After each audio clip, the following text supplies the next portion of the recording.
Halo guys, selamat datang kembali di channel 2D Film. Di video kali ini, Mimin mau meringkas alur cerita anime Isekai Yakyuku. Oke, tanpa banyak basa-basi, langsung saja ke ceritanya. Bercerita tentang seorang pria yang sudah berumur bernama Yakutani Kenji. Yakutani merupakan seorang profesor farmasi. Bisa dibilang ia salah satu yang terbaik di dunia. Yakutani menjadi ahli farmasi karena dorongan dari masa lalunya. Saat masih kecil, Yakutani harus kehilangan adik perempuannya karena penyakit tumor. Setelah kehilangan adiknya, Yakutani bertekad menjadi seorang peneliti farmasi agar bisa menemukan obat untuk berbagai macam penyakit. Dan mimpi besar Yakutani adalah menjadi seorang apoteker di sebuah kota. Lanjut ke cerita, Yakutani tewas karena terlalu banyak lembur. Singkat cerita, Yakutani terbangun di dalam tubuh seorang anak laki-laki. Anak laki-laki itu bernama Pharma de Medicis.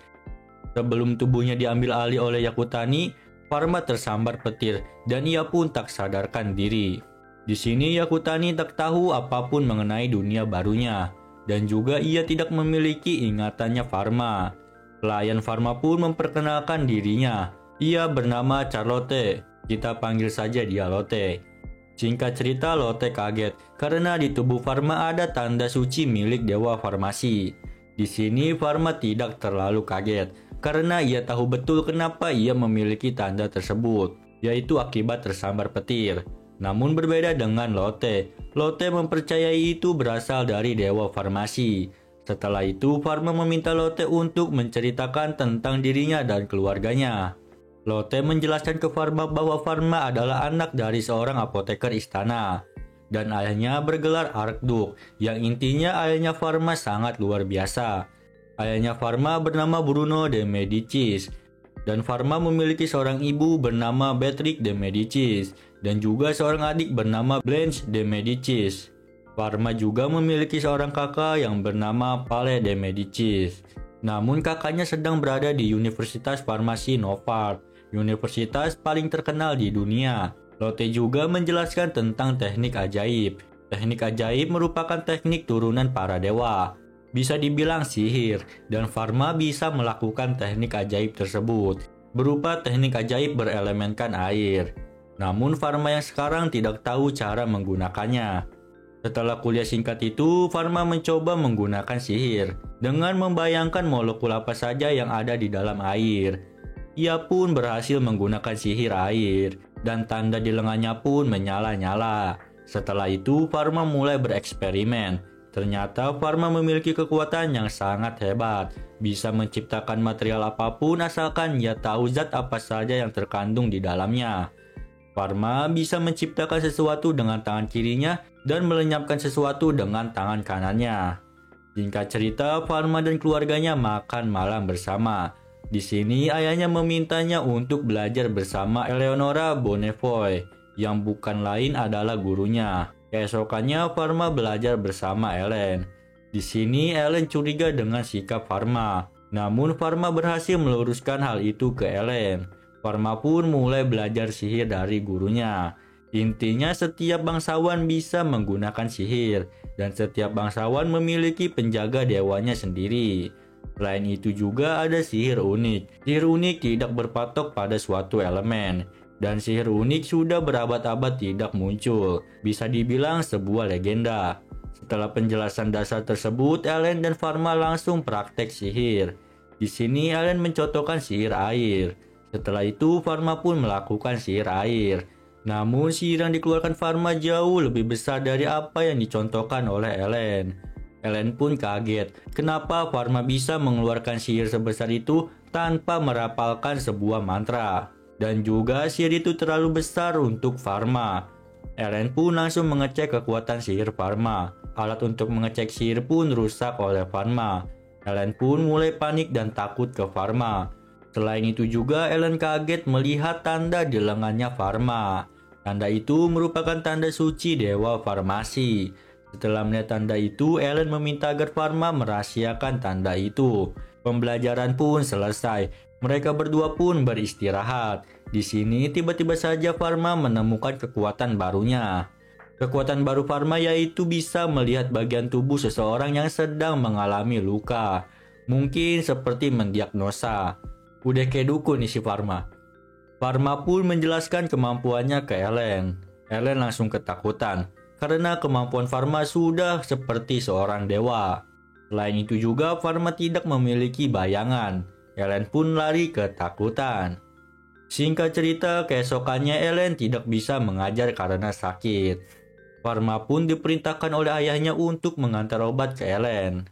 Pharma pergi ke kamarnya untuk membuat obat. Pharma membuat obat dengan pengetahuannya semasa ia hidup sebagai Yakutani. Setelah itu, ia pun pergi ke kamar Ellen. Di sini Ellen masih waspada kepada Pharma, dan juga ia mengira obat yang dibawa Pharma adalah racun.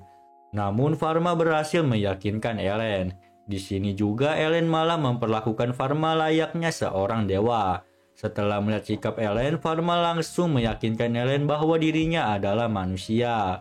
Dan juga ia meminta agar Ellen memperlakukannya layaknya muridnya dan bukannya dewa. Singkat cerita, Ellen sudah sembuh dari demamnya berkat obat yang diracik oleh Pharma. Ellen juga sudah mulai berani bertemu dengan Pharma, walau ia masih sedikit waspada. Mereka pun mulai latihan sihir dengan penuh senyum. Setelah latihan, Pharma terus melatih kemampuannya. Ia mulai membuat obat untuk pelayan di rumahnya. Setelah obatnya jadi, ia pun memberikannya ke para pelayan. Dan pelayan pun senang menerima obat itu. Pelayan kaget karena di dunia ini apoteker bangsawan hanya membuat obat untuk bangsawan lainnya. Dan tidak membuat obat untuk rakyat biasa. Pharma yang mendengar itu merasa aneh. Selain itu juga harga obat di dunia ini sangatlah mahal.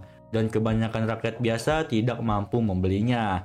Dan lebih memilih untuk pergi ke dukun. Setelah mendengar itu, Pharma yang dulunya seorang apoteker hebat berniat untuk terus memberikan obat kepada orang yang membutuhkan, tanpa pandang bulu. Singkat cerita, keesokannya Pharma mendapatkan kabar bahwa adiknya sedang terkena cacar air. Pharma pun langsung membuat obat untuk adiknya. Setelah obat jadi, Pharma diam-diam pergi ke kamar adiknya dan memberikan obat ke adiknya.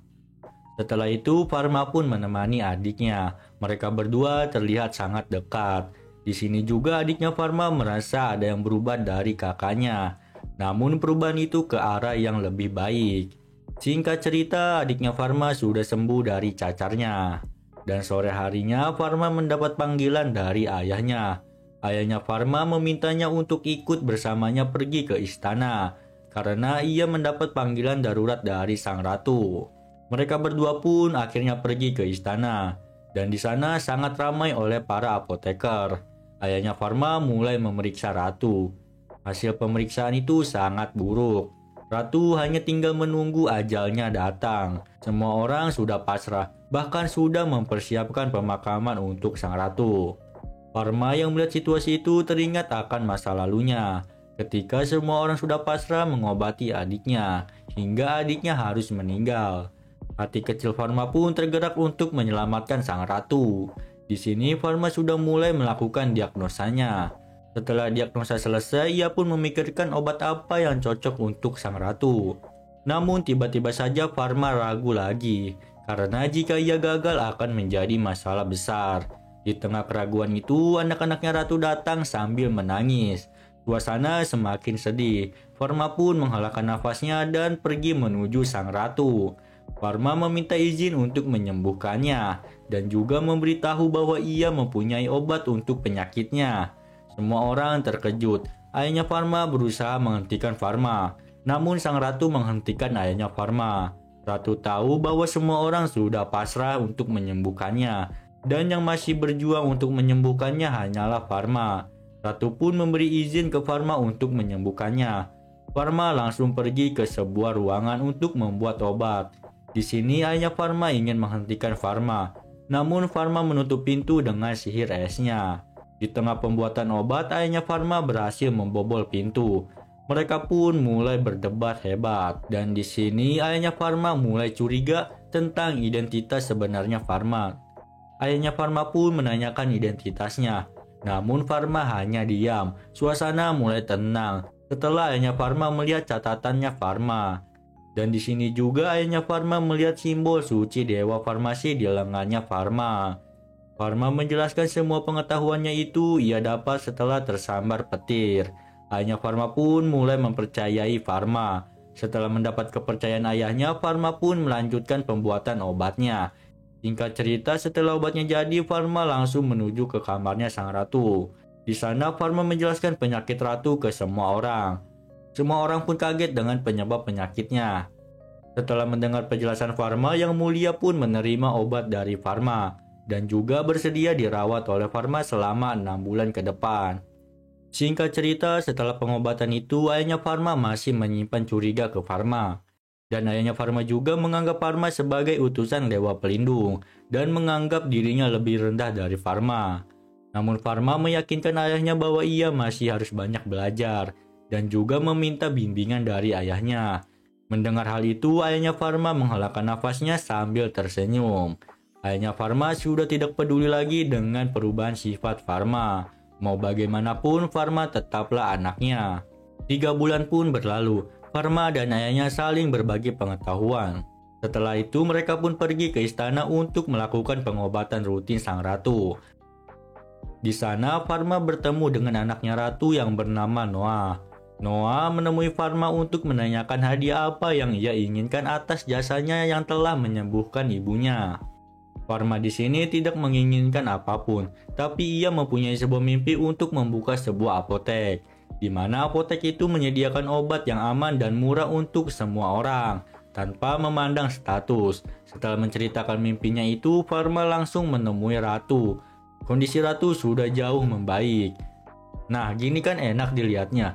Mereka berdua pun mengobrol dan saling curhat. Singkat cerita, sudah beberapa bulan berlalu. Ratu sudah sepenuhnya sembuh. Setelah kesembuhannya, Ratu langsung mengumpulkan para bangsawan. Dan di acara itu, Farma diangkat menjadi ahli farmasi kerajaan. Selain itu juga, Farma mendapatkan izin untuk membuka apotek di ibu kota kerajaan. Ini langkah awal Farma mewujudkan mimpinya. Singkat cerita, apoteknya sebentar lagi jadi. Dan nama apoteknya adalah Apotek Dunia Lain. Tak lama datang seorang pria. Ia mengaku sebagai kepala serikat ahli farmasi. Dilihat dari sikapnya, pria itu sangat meremehkan Farma. Mereka berdua pun mulai saling memojokkan. Perdebatan mereka mulai tidak kondusif. Perdebatan itu pun dihentikan oleh Ellen. Setelah diancam Ellen, pria itu pun pergi. Dan tak lama apotek Farma telah selesai dibangun. Dan di rumah, Farma mendapatkan uang dari ayahnya sebagai modal apoteknya. Upacara pembukaan apotek dunia lain pun telah Farma lakukan. Singkat cerita, sudah 1 bulan berlalu. Tapi apotek dunia lain masih sepi dari pengunjung. Para masyarakat masih belum percaya dengan apotek dunia lain. Mungkin takut ke scam. Jadi Farma dan yang lainnya mengadakan rapat untuk membahas masalah tersebut. Lotte pun membahas hasil angketnya. Dan hasil angket itu menunjukkan bahwa masyarakat takut berhubungan dengan seorang bangsawan. Dan mereka merasa tidak pantas untuk berobat di apotek dunia lain. Singkat cerita, Farma kedatangan seorang pria yang meminta bantuan apotek. Farma pun langsung menuju ke tempat pasien. Farma langsung mendiagnosa pasien tersebut. Ternyata wanita itu tidak sakit, hanya saja lemas akibat terlalu banyak membuang darahnya. Wanita itu melakukan hal itu karena ingin memiliki kulit yang putih, untuk membuat orang yang ia sukai jatuh cinta kepadanya. Wanita tersebut bernama Chloe. Ia merupakan seorang bangsawan sekaligus pengusaha yang terkenal. Setelah mengetahui penyebabnya, Farma meminta agar Chloe berhenti melakukan hal berbahaya, hanya untuk tampil cantik. Tapi Chloe masih keras kepala, jadi Farma pun berniat membuat kosmetik yang aman untuk digunakan. Dan akhirnya Farma berhasil membuat kosmetik yang aman digunakan tanpa mengandung timbal dan merkuri. Chloe pun kembali ke apotek dan menanyakan mengenai kosmetiknya. Setelah ia pakai, dia pun puas dengan hasilnya. Apotek dunia lain pun mulai membagikan sampel kosmetik tersebut ke masyarakat. Dan seketika apotek dunia lain ramai dikunjungi. Bukan hanya untuk membeli kosmetik, melainkan juga untuk melakukan pemeriksaan kesehatan. Farma dan yang lainnya pun mengadakan rapat kembali, dan kali ini angketnya menunjukkan hasil yang memuaskan. Singkat cerita, Farma pergi ke kota Marshire. Kota ini merupakan kota yang diberikan oleh Yang Mulia Ratu kepada keluarganya Farma. Sesampainya di sana, Farma dan yang lainnya mulai bermain-main di pantai. Di saat itu juga Farma mengingat kenangan masa lalunya bersama adiknya. Di tengah kenangan itu, adiknya Farma terbawa arus hingga ke tengah laut. Farma langsung berenang mengejarnya, namun ia tertahan oleh arus laut. Dan di saat Farma putus asa, Farma secara tidak sengaja berhasil menghilangkan sebagian besar air laut. Berkat tanda dewa farmasinya, Farma langsung membawa adiknya ke pesisir pantai. Ellen yang melihat hal itu takut sekaligus terpukau. Setelah kejadian itu, Farma merasa down karena ia takut orang-orang di sekitarnya pergi menjauhinya. Namun Lotte berhasil mengembalikan mood Farma menjadi lebih baik. Dan di sisi lain, kejadian yang Farma alami bocor ke sebuah organisasi. Organisasi itu pun mulai mencari orang tersebut. Dan jika berhasil menemukannya, mereka berniat membunuhnya. Singkat cerita, Farma telah kembali ke ibu kota. Namun saat kembali ke ibu kota, Farma malah mendapatkan masalah. Ada sebuah kereta kuda yang berisi tanah menabrak apoteknya. Dan mengakibatkan apotek Farma menjadi berantakan. Di saat Farma sedang bersih-bersih, datang seorang wanita yang meminta bantuannya. Farma pun langsung pergi membantunya. Namun saat sudah sampai di tempat, Farma malah dikepung oleh orang yang berpakaian serba putih. Orang-orang tersebut mengaku berasal dari pengadilan kerajaan suci. Farma pun mulai diserang. Para prajurit itu menganggap Farma adalah roh jahat. Semua serangan yang mengarah ke Farma berhasil dinetralkan oleh Farma. Farma pun mengambil inisiatif untuk menyerang balik. Dan serangan itu membuat semua prajurit jatuh dari kudanya. Dan pemimpin prajurit itu pun tersadar bahwa Farma bukanlah roh jahat, melainkan seorang dewa farmasi. Karena keteledorannya itu, pemimpin prajurit berniat melakukan bunuh diri sebagai bentuk penyesalan karena telah menyerang dewa farmasi. Namun tindakannya dihentikan oleh Farma. Farma juga menyembuhkan luka-luka para prajurit. Setelah kejadian itu, Farma meminta agar kerajaan suci tidak mengganggunya. Beberapa bulan pun berlalu. Pemimpin prajurit itu pun pergi menemui Farma. Namun kali ini ia sudah naik jabatan menjadi kepala pendeta yang baru. Di sana kepala pendeta memberikan sebuah tongkat untuk Farma. Tongkat ini sangat istimewa karena hanya Farma yang bisa menyentuhnya. Selain itu juga kepala pendeta memberikan sebuah kalung ke Farma. Kalung itu bisa menekan kekuatan suci Farma, sehingga Farma bisa memiliki bayangan. Satu masalah telah selesai, namun masih ada satu masalah lagi, yaitu Farma belum tahu siapa yang menyerang apoteknya. Di sisi lain, Serikat Ahli Farmasi mengadakan sebuah rapat. Dalam rapat ini, para anggotanya dilarang untuk berhubungan dengan apotek dunia lain. Dan jika anggotanya ada yang ketahuan berhubungan dengan apotek dunia lain, maka ia akan dikeluarkan dari Serikat Farmasi. Singkat cerita, salah satu anggota Serikat Farmasi anaknya sakit. Ayahnya sudah berusaha mengobatinya, namun tidak ada hasil. Dan akhirnya ia bertemu dengan Farma. Farma menawarkan dirinya untuk memeriksa anak itu. Di sini orang itu sempat ragu karena ia takut dikeluarkan dari Perserikatan Farmasi. Namun ia lebih takut kehilangan anaknya. Jadi pria itu pun menerima tawaran Farma. Pria itu dibawa ke apotek dunia lain. Farma pun selesai memeriksa anak itu. Pria itu terpukau dengan keahliannya Farma. Setelah itu ia pun pulang sambil terus mempertanyakan keahliannya sebagai apoteker. Keesokannya Serikat Farmasi pun mengadakan rapat lagi. Dan kali ini salah satu anggotanya speak up mengenai apotek dunia lain. Pria itu memaparkan tentang kelebihan apotek dunia lain dan kekurangan Serikat Farmasi. Pria itu berniat merubah Serikat Farmasi menjadi lebih baik. Namun sarannya ditolak keras oleh pemimpin serikat. Dan hasilnya ia dikeluarkan dari perserikatan. Selain dikeluarkan, tokonya pun dibuat hancur. Di tengah keterpurukan itu datanglah Farma.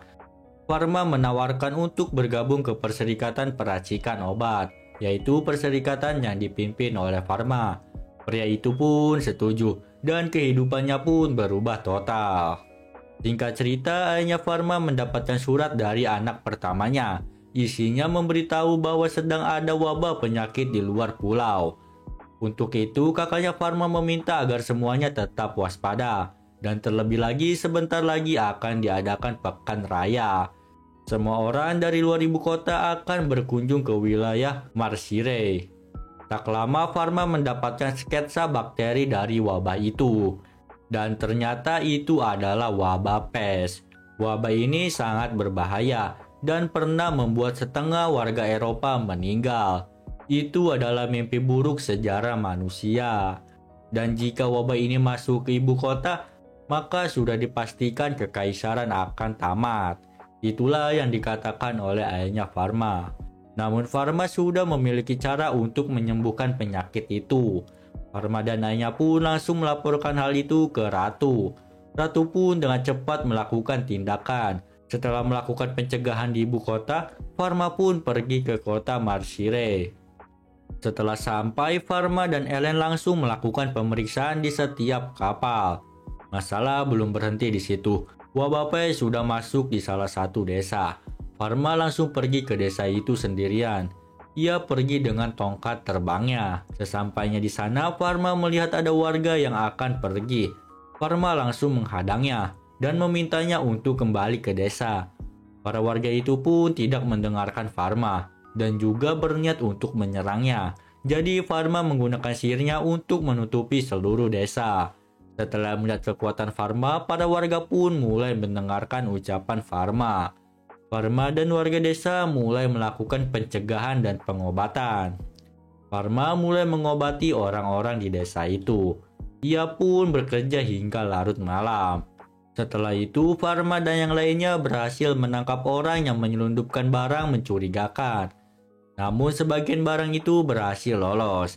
Dan salah satu barang yang berhasil lolos berisi hewan pengerat berwarna putih. Setelah mendengar itu, raut wajah Farma berubah. Keesokan paginya, ibu kota kerajaan diserang. Penyerangan itu dilakukan oleh kesatria suci. Kesatria suci itu pun memaksa masuk ke ibu kota. Dan setelah berhasil masuk, kesatria suci itu pun melepaskan hewan pengerat dari kandangnya. Hewan itu pun terbang kemana-mana. Lonceng kerajaan pun dibunyikan, meminta agar warga pulang ke rumah dan menutup semua pintu dan jendelanya. Seorang penjaga pun melaporkan hal itu ke Ratu. Di sini ayahnya Farma sudah sedikit mengetahui siapa dalang dibalik semua ini. Dia adalah orang yang sangat jenius dalam hal farmasi. Namun di sisi lain ia sangat tidak berperi kemanusiaan. Ia sering melakukan eksperimen terhadap manusia. Dan akhirnya ia pun dikeluarkan dari Universitas Novart. Dan orang itu adalah mantan teman ayahnya Farma, bernama Camus de Sade. Singkat cerita, Farma telah kembali ke ibu kota. Ia dan ayahnya mulai menginterogasi kesatria suci yang menyerang ibu kota. Dan ternyata benar, dalang dari semua ini adalah si Macus. Dan setelah itu Farma menyadari ada orang mencurigakan di apoteknya. Farma langsung pergi ke sana. Di apotek juga sedang ada Lotte. Singkat cerita, Lotte diserang dan dilumpuhkan oleh si Camus. Ayahnya Farma pun mulai bertarung dengan Camus. Sedangkan Farma berusaha untuk menyembuhkan Lotte. Di sisi lain, ayahnya Farma berhasil dikalahkan oleh Camus. Farma pun mulai bertarung dengan Camus setelah berhasil menyembuhkan Lotte. Farma dan Camus pun mulai berdebat mengenai ideologi yang Camus pegang. Farma yang sudah marah memukul Camus keluar dan menghantamnya dengan tongkatnya. Camus pun lenyap tak tersisa. Selain itu juga Farma melepaskan sihirnya ke seluruh ibu kota. Setelah pertarungan itu, Farma dan seluruh warga mulai memulihkan kembali ibu kota. Dan setelah 2 bulan, akhirnya wabah pes pun berhasil dilenyapkan. Farma pun kembali membuka apoteknya dan menjalani kehidupannya sebagai apoteker. Tamat. Oke, terima kasih yang sudah nonton. Bye-bye.